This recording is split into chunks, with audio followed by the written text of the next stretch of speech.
Good morning, everyone, and welcome back to another video. In this one, we are going to be going into a Thursday night football showdown. We got the Rams going to Seattle playing against the Seahawks. It's going to be a great Thursday night game. Finally, we got two back-to-back good Thursday night football games, so I'm looking forward to getting into this one. As always, if you have not already, please leave a like on this video. I greatly appreciate it. The support's been awesome lately. It really helps me out and keeps me wanting to keep posting this content for y'all. And then if you do have any questions, comments, concerns, whether it's Draftkings, FanDuel, any DFS or season-long fantasy football questions, please leave them in the comment section below. I'm happy to give y'all any advice that I can. Before I jump into this one, I wanted to let y'all know I was actually laying in bed last night, and I was watching somebody else's Thursday Night Football Showdown video, and it was kind of the thing I'm trying to avoid that they were doing. Basically went like this. So Russell Wilson, I like him for this reason. Jared Goff, I like him for this reason. I like Cooper Kupp because of this. Oh, Tyler Lockett, yeah, he's good because of this. Gurley, he can do this, so he's viable for sure. Chris Carson, actually, he's definitely a good play. Robert Woods, great play. We all saw him do good last week. That's literally what the whole video was, just went down the list. That's kind of what I'm trying to avoid. If you want me to go in depth on every player, let me know. I'm happy to do so. That's literally what he did, and it was, obviously he got great feedback on it. That's kind of what I was trying to avoid. If that's something that y'all want, just me to go in depth on every player, I'm happy to do that, but I would prefer to just talk about my favorite plays and why I like them. So that's what I am going to do in this video, talk about my favorite plays and why I think that they're the best plays to make. So we're going to jump right into it, though. I'm just going to talk about my favorite captains on this Thursday night game. My most expensive captain that I like is going to be Cooper Kupp, who I expect to be pretty popular. Cooper Kupp's been having a wonderful year. He was one of my higher-ranked wide receivers in my season-long drafts, and after week one, I was like, well, that might not have been paying off. Then after week two, I'm like, all right, we might be good. And after week three, week four, I'm like, all right, now we're sitting really pretty glad I didn't just give up on him after 1 week. So Cooper Kupp's actually going to be one of my favorite captains on this Thursday night game. If we look at the targets he's getting, it's a great target share. It's about 20 to 25% target share, which is awesome. That's what you want to see. That volume is there. But these are Keenan Allen type targets. I mean, double-digit targets, like averaging over 10. I don't even know what he is averaging. I'm not going to do the math right now, but it's got to be at least like 11 and a half. I guess, is that the average targets? Oh, no, I don't know. 46 targets in 4 games, so he's averaging like 11.65 or something like that. But no, he's definitely getting the volume. And against Seattle's run defense, I don't see the Rams having a super strong run game. If they get the ball on the goal line, of course, a running back can score. I just don't see any big or just kind of a run-based attack. I don't see them going after this game like that. I think Sean McVay is going to be wanting to air the ball out. For that reason, I do like Cooper Kupp at captain. And then I'm going to build a little lineup with Kupp at captain. Contrarian to popular belief, you do not have to play Jared Goff below Cooper Kupp. If you have a wide receiver at captain, it is usually best to play the quarterback that throws the ball to that receiver below the wide receiver. Play him in your flex. Jared Goff is a decent quarterback, but he has horrible home road splits. He hasn't scored more than 20 fantasy points, more than 17.12 fantasy points on the road this year. Granted, it's a very small sample size. It's only 2 road games, 2 home games. He's coming off of a short week, 4 days, since he just got slaughtered by Tampa Bay at home. I don't think he's in for a huge game here. Maybe he's, 4 days, we need to bounce back, and there's definitely going to be some motivation in the locker room, whatever. But I prefer Russell Wilson of the 2 QBs. You do not have to stack Goff if you play Kupp in your captain spot tonight. I don't hate just plugging in Wilson behind him, and then go with one or two of Wilson's pass catchers. Go with like Lockett or something like that. But I do also love for your flex plays tonight. I definitely love Wilson in the flex. He's probably going to be the most popular captain in cash, I would think. But even if he's not, he's going to be very popular. If not, 75 to 80% owned in the flex. And then with his pass catchers, Lockett and Metcalf, definitely Lockett's probably worth it. Metcalf being the more contrarian of the two. I'm personally not a big fan or believer, I guess, in Will Dissly yet. 22, 18, 18. A lot of people are believers in him, but these touchdowns will regress. 2-1-1, that will not stay consistent throughout the year. If it does, and Will Dissly is the second coming of Rob Gronkowski, please just unsub, dislike, everything you can do.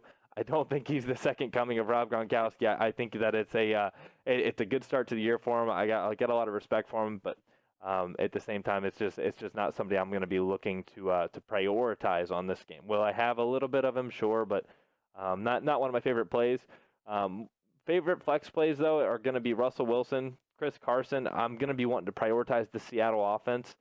Even with Cooper Kupp and captain, basically, I think Seattle's going to win the game. So I think that Cooper Kupp's going to be getting those targets that he's used to.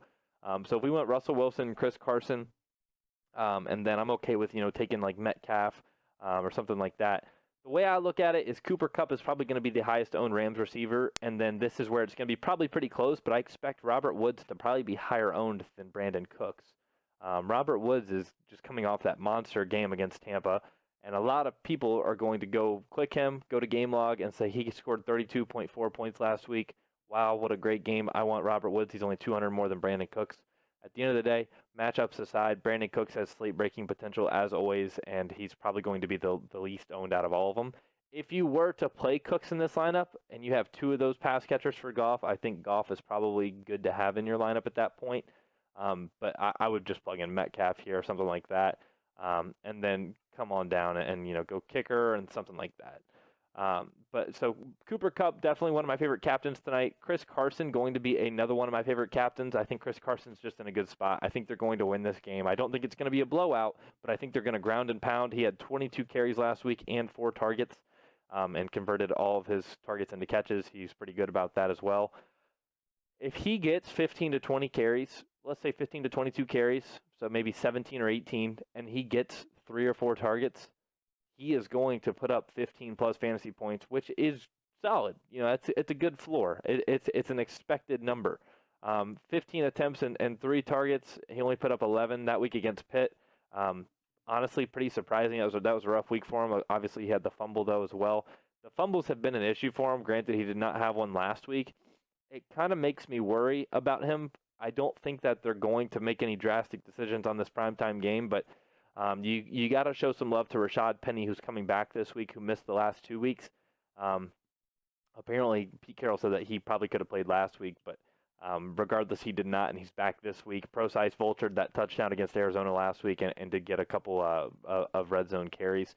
I think he's had like 3 or something like that, but Rashad Penny's going to get any work that ProSize was getting, so I think Penny is actually a pretty good pivot off of Carson if you think that those fumbles are going to, lower his snap count essentially and give Rashad Penny more volume.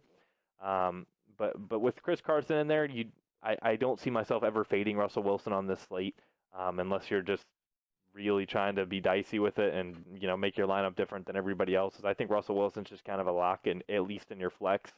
And I think that you could play him with Carson at captain, doesn't really matter. Lock in Cooper Kupp and then one of his pass catchers, Tyler Lockett, something like that. You got 4,000 left, plug in a kicker, and then, figure it out from there. My favorite captain on the slate, though, so we got Cooper Kupp, probably, I'm not even going to rank him. One of my favorite captains, Cooper Kupp. Another one's Chris Carson. My absolute number one favorite, though, is actually going to be down here at the min price. A lot of people don't really like doing this because you actually do lose some value. You're going to be leaving a lot of salary on the table when you take a min price guy in your captain spot. But Luke Wilson played with the team from 2013 to 2017. He has chemistry with Russell Wilson. Pete Carroll loves this guy. There is a little bit of narrative there saying, I'm going to play this guy in captain because the coach loves him. Like I said, I'm not a huge believer in Will Dissly.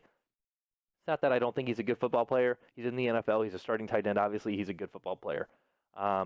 Luke Wilson, though, as a tight end, too, he's kind of like a Dallas Goedert type guy. He's that backup tight end that's going to probably get at least 2 or 3 targets, I would think. And if he does get a touchdown and you have him at captain, if we plug him in at captain and he gets a touchdown, and we have Russell Wilson, Jared Goff, Cooper Kupp, Tyler Lockett, and then we go Chris Carson. You're paying up for all of the best players that there are on the slate, and you have him at captain. If he scores a touchdown, like I said, you're going to get at least 10 points out of him at your captain spot, which is good because you're going to have all these guys below him. Is it risky? Extremely. Is it contrarian? Extremely. So It's something that I, for some reason, just can't get off of. I actually texted my buddy last night, and I was like, yo, am I crazy for this? But I think that he's just going to slowly take over Will Dissly's spot. Could be wrong, but at the same time, he is my favorite captain tonight. I just think it's going to really differentiate your lineup from a lot of other people, and that is kind of my goal on these showdown slates, to have a more unique lineup. The thing with Luke Wilson is, though, you don't have to play him at captain. If you're like, Walker, that's weird, because you're leaving so much salary on the table, that's okay. You don't have to. You could go do this Cooper Kupp lineup that I mentioned, and plug in Russell Wilson. Let's just plug in both QBs. We could plug in Brandon Cooks. Let's come back down here. Let's pick up Luke Wilson and just use him as a salary saver, and then grab DK Metcalf. So now we're gonna have Russell Wilson, 2 of his pass catchers, and Wilson and Metcalf, and we're gonna have Goff and 2 of his pass catchers. So you got both QBs and 4 receivers, essentially, 1 tight end, but it's a good way to save salary on this slate. I think he is one of my favorite plays. I'm pretty much locking him into at least 60 or 70% of my lineups tonight. Like I said, I want to be very clear. It is super risky. Could he get 0 targets and 0 fantasy points? Yes. Could he get 3 targets and 0 fantasy points? Yes. But I think he will be involved. Pete Carroll literally said, if I had an all-time team, he would be on it. It's a little bit down narrative street, but I love Luke Wilson. I can't get off of him tonight as a salary saver or as a captain, just to be a little bit more contrarian. The best part about him at captain, though, is when you do have him at captain, you could do so many different things. So many things. 'Cause I personally could care less if I leave 3,000 on the table in these showdown slates. But if I went Wilson, let's fade Goff and just go Kupp, Lockett, Carson, and we have 11,900 left. Yeah, you can go Goff if you want. I would rather go with somebody here you could fill in every combination you want. So we could plug in Goff and then do one of these 5 guys. We could take out Goff, do Carson, then do one of these 5 guys. It doesn't really matter. It's up to you. That's where you kind of differentiate your lineup. But if he does get that touchdown and you have like 6 or 7 of these lineups, all a little bit different underneath, you might have the takedown lineup. So just to be clear, though, Luke Wilson, it just still feels weird kind of saying it out loud, but Luke Wilson, Cooper Kupp, and Chris Carson are going to be my favorite captains tonight. Russell Wilson's pretty much a lock in the flex. Pretty much all 4 of those, Russell Wilson, Kupp, Chris Carson, and Luke Wilson are probably my 4 favorite plays. I want most of them in every single lineup that I have, but Luke Wilson probably be my number 1 favorite play of the night. So I do hope this helps you out a little bit for your tournament builds and your lineups. I do like to mention, I know a lot of y'all probably do like to play cash games on these showdowns, double ups, and 50-50s. I'm personally not a big cash game player on showdown slates. If I was playing cash tonight, it's not like most nights where I just kind of like to lock in a kicker up top and then go Russell Wilson, Kupp, Lockett, Carson. I don't really think you have to do that. That's probably what it would look like for me tonight, but I don't think you have to. I'm okay with plugging in somebody like Russell Wilson at captain and then going Lockett. I still want Kupp probably in cash. He's going to be too popular to fade, I think. And then I'm going to still want to come down here and take Greg the leg. Maybe even go double kicker and then come up here and grab Robert Woods, Brandon Cooks, or something like that. But that's what I would look at for cash. I like to be pretty brief about that just because I'm not super into playing cash on showdowns. As always, though, I did mention if you have any questions, let me know what you think. If you think Luke Wilson's a dud, let me know in the comment section below, and then after the game we can revisit that and see how wrong I was or how right I was. But good luck to everybody on this showdown slate. I hope this helped you out. Let me know again. I did ask at the start of the video if you think that I should do what I did in this video, kind of say I like these guys, these are the guys I'm playing, or if you want me to go in depth. I'm happy to go in depth from every single player and say this is why that player is viable. If you want takes, let me know. If you want information, let me know. I can do both. I can do neither. So definitely let me know in the comment section below. But this is going to be another good Thursday night football game, and I can't wait to watch it. So good luck to everybody.